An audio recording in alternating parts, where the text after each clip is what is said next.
Hello बच्चों, आज मैं पंच परमेश्वर अंबर भाग 1 कक्षा 9वीं की पाठ्य पुस्तक पाठ को समझाने जा रहा हूं। इसके लेखक है मुंशी प्रेमचंद। मुंशी प्रेमचंद के बारे में मैं पिछले वीडियो में बता चुका हूं। आप मेरे वीडियो में जाकर के उसे समझ सकते हैं ताकि आपको आसानी से समझ सके। ठीक है, तो अभी तक आप लोगों ने अगर हमारे चैनल को सब्सक्राइब नहीं किया तो सब्सक्राइब कर दीजिए और ज्यादा से ज्यादा शेयर भी कीजिए। तो आइए चलते हैं पंच परमेश्वर पाठ की ओर।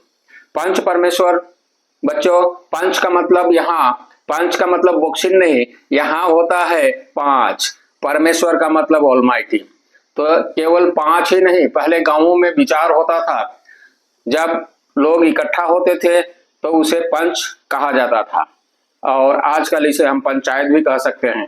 तो पंच परमेश्वर चैप्टर को हम देखते हैं। यहाँ दो दोस्तों की कहानी है, दो बच्चों के बारे में है जो कि भिन्न धर्म से है। एक है हिंदू और एक है मुस्लिम। तो दोनों बच्चों के अलग अलग नाम है। जो हिंदू लड़का था उसका नाम है अलगू चौधरी और जो मुस्लिम लड़का है उसका नाम था जुम्मन शेख। तो देखिए पाठ में जुम्मन शेख और अलगू चौधरी में गाढ़ी मित्रता थी। साझे में खेती होती थी, कुछ लेन देन में भी साझा था। एक को दूसरे पर अटल विश्वास था। जुम्मन जब हज करने गए थे तब अपना घर अलगू को सौंप गए थे और अलगू जब कभी बाहर जाते तो जुम्मन पर अपना घर छोड़ देते। उनमें न खान पान का व्यवहार था न धर्म का नाता, केवल विचार मिलते थे। मित्रता का मूल मंत्र भी यही है। तो आप समझ गए कि जुम्मन और अलगू दोनों में गाढ़ी मित्रता थी, दोनों में अच्छी दोस्ती थी, दोनों में गहरी बंधुत्व थी। बंधुत्व तो आपको थोड़ा कठिन लगेगा। तो दोनों में गहरा दोस्ती था, आप लिख सकते हैं, समझ सकते हैं। तो क्या होता था, अलगू चौधरी कभी कहीं बाहर जाते तो पूरा घर, अपना घर और जितना खेती बाड़ी है सब कुछ, मतलब फुल प्रॉपर्टी क्या है, जुम्मन के परिवार वालों को सौंप करके जाते। और जुम्मन के परिवार वाला कभी हज या कहीं बाहर जाते तो पूरे उनका संपत्ति अलगू चौधरी के परिवार वाले देखते। और इनमें खान पान धर्म यह सबका कोई भेदभाव नहीं था, दोनों के विचार मिलते थे, जिसे मित्रता का मूल मंत्र यही है।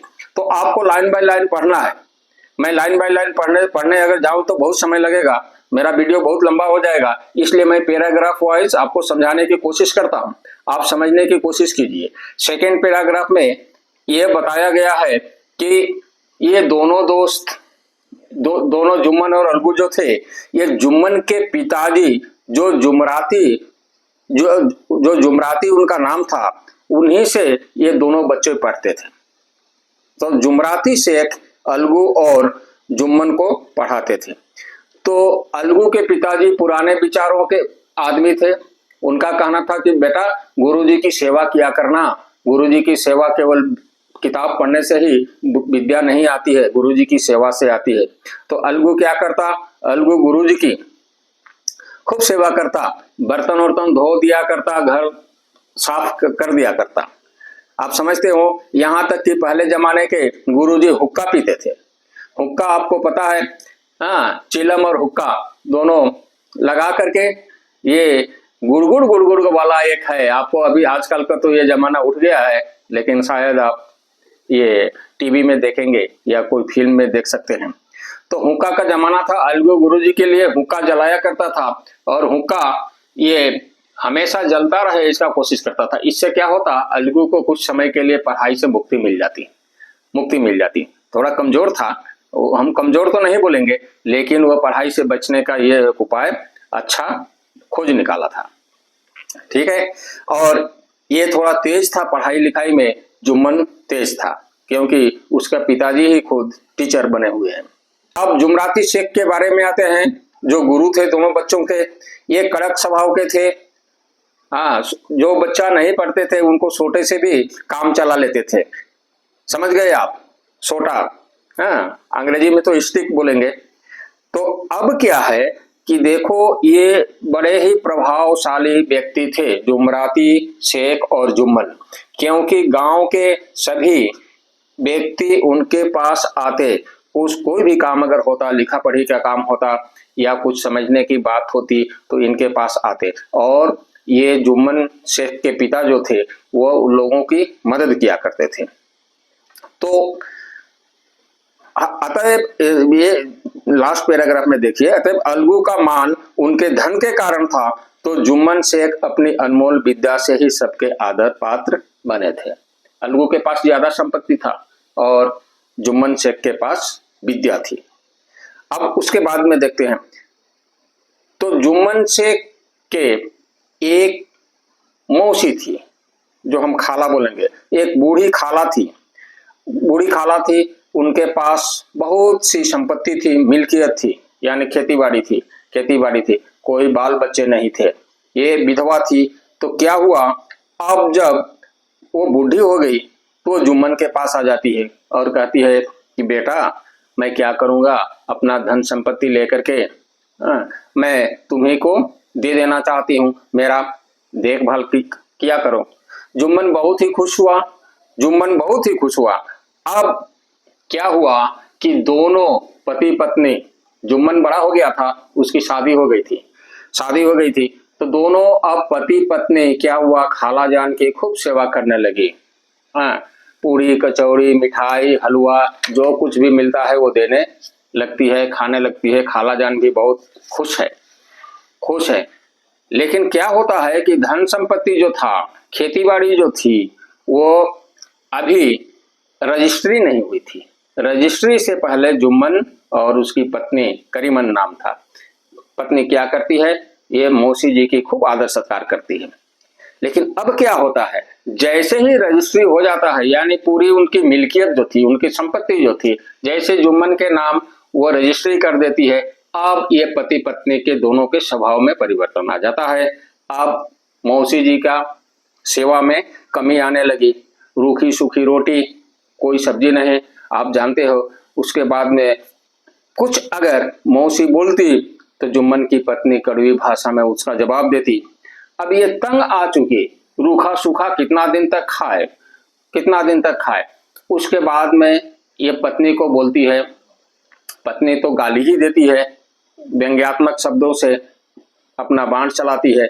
उसके बाद में अंत में वो जाती है जुम्मन के पास और कहती है कि बेटा मुझे कुछ महीना का खर्च दे दिया करो, मैं खा पी लूंगी। अब क्या होता है, जुम्मन कहता है कि क्या पैसे गांच में फलते हैं, आपको जो मिलता है उसी में खाइए और रहिए, खुश रहिए। हाँ, मैं ऐसा नहीं कर सकता हूँ। खाला उस समय बिगड़ जाती है और उसने पंचायत करने की धमकी दे देती है। तो पंचायत करने की धमकी दे देती है तो जुम्मन उस समय हंसता है, मन ही मन हंसता है, कहता है कि जाइए, आप जाएंगे तो गांव के लोगों को भी बोलेंगे, तो गांव के लोग तो सभी मेरे पक्ष में होते हैं, कौन आपका विचार करेगा, जो विचार भी करेगा तो वो मेरे विरुद्ध में तो कर नहीं सकता है, जाइए। तो जुम्मन, यहाँ देखिए, जुम्मन हंसे, जिस तरह कोई शिकारी हिरन की जाल की तरफ जाते देखकर मन ही मन हंसता है। वह बोले, हाँ जरूर पंचायत करो, फैसला हो जाए, मुझे भी यह रात दिन की खटखट पसंद नहीं। आप जानते हो कि शिकारी को, हिरन को फंसाने के लिए शिकारी जाल फैला करके या जाल बिछा करके जंगल में इंतजार करता है कब हिरन जाए और उसमें फंस जाए। तो यह यहाँ जुम्मन यही सोचता था कि खालाजान जो करने जा रही है वो खुद ही अपने जाल में ही खुद ही फंसेगी, लोग उनको कहेंगे कि नहीं आप जो कर रही हो ये ठीक नहीं है, जुम्मन जो कर रहा है वही ठीक है। अब आगे देखिए खालाजान क्या करती है। इसके बाद कई दिन बूढ़ी खाला क्या करती है, एक हाथ में लकड़ी लिए आसपास के गांवों में घूमती फिरती है और अपना दुखड़ा लोगों को कहती है कि आप मेरा विचार कर दीजिए। सब लोग बूढ़ी खाला की बातों को सुनते हैं और कुछ तो बूढ़ी खाला पर तरस भी आते हैं कि जुम्मन को ऐसा नहीं करना चाहिए। लेकिन ज्यादातर लोग कहते हैं कि बुढ़िया जो है इसको कोई काम धाम नहीं है, जुम्मन के यहाँ कौन जाएगा विचार करने, कोई नहीं जाएगा। कोई तो कहता है कि जो कुछ मिलता है अल्लाह के नाम से खाया करो। तो कुछ सज्जन भी थे जो भीतर ही भीतर मुस्कुराते थे कि देखिए जुम्मन ऐसा करता है एक बूढ़ी औरत के खिलाफ। तो ऐसा ही वो बेचारी बूढ़ी औरत क्या करती है, लाठी के सहारे एक घर से दूसरे घर में जाती है और जाकर के कहती है कि मेरा विचार कर दीजिए। पहले का विचार ऐसा ही होता था, लोगों को जाकर के बताया जाता था। सभी के घर में गई, सभी के घर में गई। लोग कुछ तो चाह रहे थे कि विचार हो जाए, कुछ तो ज्यादातर नहीं चाहते थे कि विचार में हम लोग जाएंगे, क्योंकि जुम्मन के खिलाफ तो वो कुछ बोल नहीं पाएंगे। अंत में बूढ़ी खाला क्या करती है, अलगू के पास जाती है। अलगू के पास जाती है और अपना विपदा जो है वह बताती है। तो अलगू कहता है क्या कि देखो, मेरा जुम्मन जो है पुराना मित्र है, उससे मुझे बिगाड़ नहीं करना है, उसे मेरा दोस्ती में दरार नहीं डालनी है, तो मैं कैसे जाऊंगा, वो तो मेरा दोस्त है। तो उस समय खाला कहती है कि बेटा, क्या बिगाड़ के डर से ईमान की बात न कहोगे, मतलब जो न्याय है उसके बात नहीं कहोगे। उस समय क्या होता है, हमारे सोए हुए धर्म ज्ञान की सारी संपत्ति लूट जाए तो उसे खबर नहीं होती, परंतु ललकार सुनकर वह सचेत हो जाता है, फिर उसे कोई जीत नहीं सकता। अलगू इस सवाल का कोई उत्तर न दे सका। मतलब बूढ़ी खाला भी जो थी वो तो अनुभवी थी, ज्ञानी थी। अब यह कहती है तो अलगू बूढ़ी खाला की बात को सुन करके कुछ विचार में पड़ गया, कुछ सोच में पड़ गया, पर उसके हृदय में यह शब्द गूंज रहे थे, क्या बिगाड़ के डर से ईमान की बात ना कहोगे। आगे देखिए, संध्या समय अब वो जाने को तैयार हो गया। संध्या का समय था, पेड़ के नीचे पंचायत बैठी और वहां सब खान पान, या वहां के खान पान का मतलब क्या है कि चाय और उसके बाद सुपारी, हाँ, पान आप बोल सकते हैं, इलायची, ये सब कुछ रखा हुआ था। सूर्य अस्त हो चला, चिड़िया अपना कलरव कर रही है, चहचहाट कर रही है। तो पंचायत शुरू हुई। चिड़ियों के साथ क्यों तुलना किया गया है कि जितने लोग थे, हम लोग बैठे हैं, विचार कब होगा, ये सब। तो अधिकांश लोग जो थे दर्शक थे। निमंत्रित महाशयों में से केवल वही लोग पधारे थे जिन्हें जुम्मन से अपनी कुछ कसर निकालनी थी। एक कोने में आग सुलग रही थी, नाई ताबड़तोड़ चिलम भर रहा था। यह निर्णय करना असंभव था, सुलगते हुए उपलों से अधिक धुआं निकलना था चिलम के दमों से। लड़के इधर उधर दौड़ रहे थे, कोई आपस में गाली गलौज करते और कोई रोते थे। चारों तरफ कोलाहल मच रहा था। गांव के कुत्ते इस जमाव को भोज समझकर झुंड के झुंड जमा हो गए थे। आप समझते हो कि जहाँ विचार होता है वहां तक गांव का माहौल है, बच्चे दौड़ कूद कर रहे हैं, हाँ, शोर मचा रहे हैं, हल्ला गुल्ला कर रहे हैं। और गांव के कुत्ते जो थे, तो सोचते थे कि यहाँ भोज हो रहा है, झुंड के झुंड हुए भी जमा हो गए थे, यानी आसपास के लोग भी देखने को आ गए थे। पंच लोग बैठी, बूढ़ी खाला ने विनती की। बूढ़ी खाला ने क्या करती है, विनती करती है और बोलती है, अपना दुखड़ा गाती है। पंचों, आज 3 साल हुए मैंने अपनी सारी जायदाद अपने भांजे जुम्मन के नाम लिख दी। इसे आप लोग जानते ही होंगे। जुम्मन ने मुझे यह हयात रोटी कपड़ा देना कबूल किया। साल भर तो मैंने इसके साथ रो धोकर काटा, पर अब रात दिन का रोना नहीं सहा जाता। मुझे न पेट की रोटी मिलती है और न तन का कपड़ा। बेबस बेवा हूँ, कचहरी दरबार नहीं कर सकती, तुम्हारे सिवा और किसको अपना दुख सुनाऊं। तुम लोग जो राह निकाल दो उसी राह पर चलूं। अगर मुझ में कोई ऐब देखा तो मेरे मुंह पर थप्पड़ मारो, जुम्मन में बुराई देखा तो उसे समझाओ। क्यों एक बेकस की आह लेता है, मैं पंचों का हुक्म सिर माथे पर चढ़ाऊंगी। इस प्रकार से बूढ़ी खालाजान ने क्या किया, अपना दुखड़ा गाया और कहा कि दिन रात की लड़ाई झगड़ा मुझे अच्छा नहीं लगता है। ठीक है, मैं अगर गलती हूं तो मुझे थप्पड़ मारो, अगर जुम्मन गलती करता है तो उसे आप लोग समझाइए। आप जो विचार करेंगे मैं मानने को तैयार हूं। तो इसमें एक रामधन नाम का आदमी था, रामधन मिश्र, जिनके कई असामियों को जुम्मन ने अपने गांव में बसा लिया था। बोले, जुम्मन मियाँ किसे पंच बत्ते हो, जो रामधन मिश्र था जुम्मन का पक्षधर था, तो जुम्मन से कहता है कि किसे पंच बदते हो, पंच मतलब जो विचार करेगा, किसे पंच बदते हो, अभी से इसका निपटारा कर लो, फिर जो कुछ पंच कहेंगे वही मानना पड़ेगा। जुम्मन को इस समय पंचायत के सदस्यों का विशेषकर वही लोग दिख पड़े जिनसे किसी न किसी कारण उनका वैमनस्य था। जुम्मन बोले, पंचों का हुक्म अल्लाह का हुक्म है, खाला जान जिसे चाहे उसे बदे, मुझे कोई उजर नहीं। तो जुम्मन क्या करता है, चारों ओर देखता है, देखने के बाद वो देखता है कि हमारे जो पक्ष के लोग नहीं है वही तो ज्यादातर आए हैं, यानी खालाजान का पक्ष भी ले सकते हैं। तो वो अंत में बोलता है कि नहीं, मैं पंच नहीं चुनूंगा, खालाजान ही चुने, खालाजान ही चुने किसे पंचायत बनाती है, वो कौन विचार करने वाला होता है, मुझे कोई उज्र नहीं, मुझे कोई शिकायत नहीं। खाला ने चिल्लाकर कहा, अरे अल्लाह के बंदे, पंचों का नाम क्यों नहीं बता देता, कुछ मुझे भी तो मालूम हो। जुम्मन ने क्रोध से कहा, अब इस वक्त मेरा मुंह न खुलवाओ, तुम्हारी बन पड़ी है, जिसे चाहो पंच बदो, मतलब मेरा मुंह मत खुलवाओ, आप जिसे पंच बनाना चाहती हो पंच बनाओ। पंच का मतलब आप याद रखना, जो विचार करने वाला व्यक्ति, लोगों के बीच से चुना हुआ एक व्यक्ति जो विचार करेगा। खालाजान जुम्मन के आक्षेप को समझ गई, बोली, बेटा खुदा से डरो, पंच न किसी के दोस्त होते हैं न किसी के दुश्मन, किसी कैसी बात करते हो, और तुम्हारा किसी पर विश्वास न हो तो जाने दो, जाने दो, मैं अलगू चौधरी को तो मानते हो, लो मैं उन्हीं को सरपंच बनती हूँ। अब खालाजान ने क्या करती है, ठीक है तुम जो कहते हो, अंत में तुम तो अलगू चौधरी को जानते हो, मैं उन्हीं को या उसी व्यक्ति को पंच चुनती हूँ। अब क्या हुआ, जुम्मन का अब तो बहुत खुश हुआ, जुम्मन से एक आनंद से फूल उठे और कहे कि चलो ठीक है।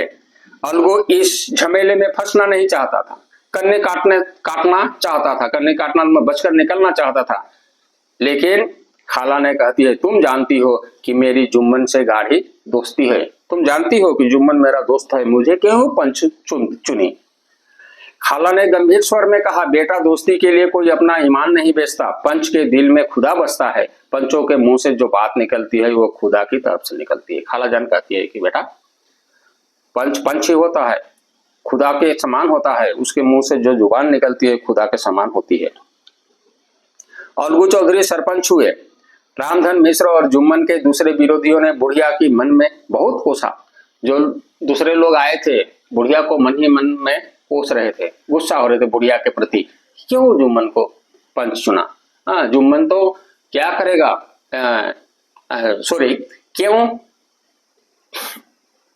क्यों अलगू को पंच चुना, ये तो अलगू जुम्मन के पक्ष में ही फैसला लेगा, लोग ऐसे सोच रहे थे।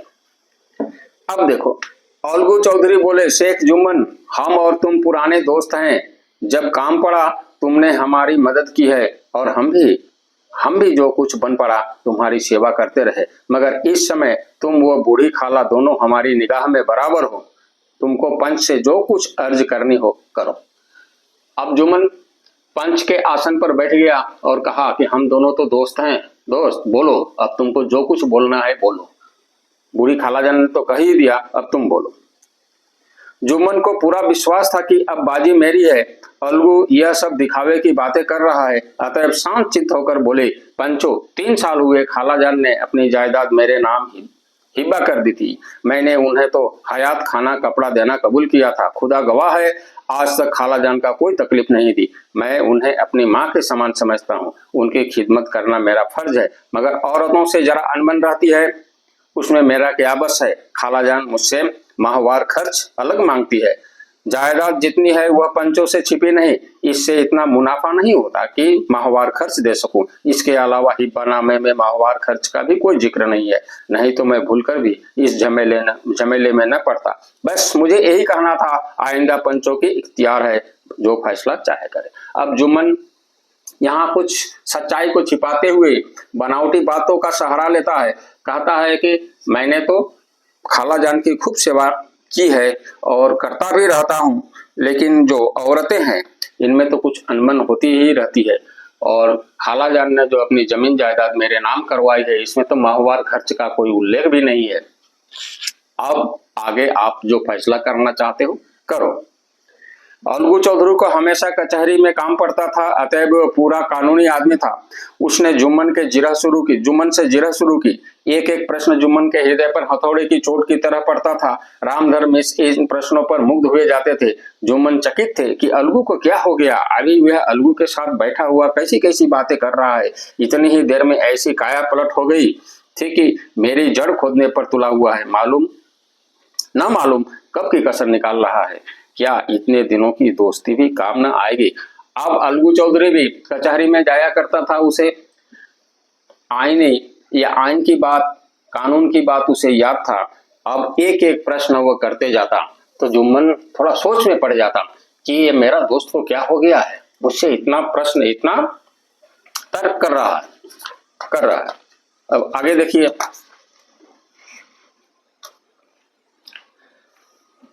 जुम्मन शेख पंचों ने इस मामले पर विचार किया। उन्हें यह नीति संगत मालूम होता है कि खाला जान को जो माहवार खर्च दिया जाए। हमारा विचार है कि खाला की जायदाद से इतनी मुनाफा अवश्य होता है कि माहवार खर्च दिया जा सके। बस यही हमारा फैसला है। अगर जुम्मन को खर्च देना मंजूर ना हो तो हिब्बानामा रद्द समझा जाए। अब अलगू उसके बाद जितना प्रश्न करना था जुम्मन से पूछ लिया था और अंत में निर्णय लेता है कि जुम्मन, तुमको खाला जान को माहवार खर्च, महीने का खर्च देना पड़ेगा। अगर महीने का खर्च नहीं देते हो तो जो हिब्बानामा है, जो रजिस्ट्री है, इसे रद्द समझा जाएगा। यह फैसला सुनते ही जुम्मन सन्नाटे में आ गया। जो अपना मित्र हो वह शत्रु का व्यवहार करे और गले पर छुरी फेरे, इस समय वह हेर फेर के सिवा और क्या कहे। जिस पर पूरा भरोसा था उसने समय पड़ने पर धोखा दिया। ऐसे ही अवसरों पर झूठे सच्चे मित्रों की परीक्षा की जाती है। यही कलयुग की दोस्ती है। अगर लोग ऐसे कपटी धोखेबाज न होते तो देश में आपत्तियों का प्रकोप क्यों होता। यह हैजा, प्लेग आदि व्याधियों, दुष्कर्मों के ही दंड है। मगर रामधन मिश्र और अन्य पंच अलगू चौधरी की इस नीति परायणता की प्रशंसा जी खोलकर कर रहे थे। अब क्या है कि जुम्मन को तो बहुत दुख हुआ और जुम्मन के पक्ष में जितने लोग थे वे भी बहुत दुखी थे।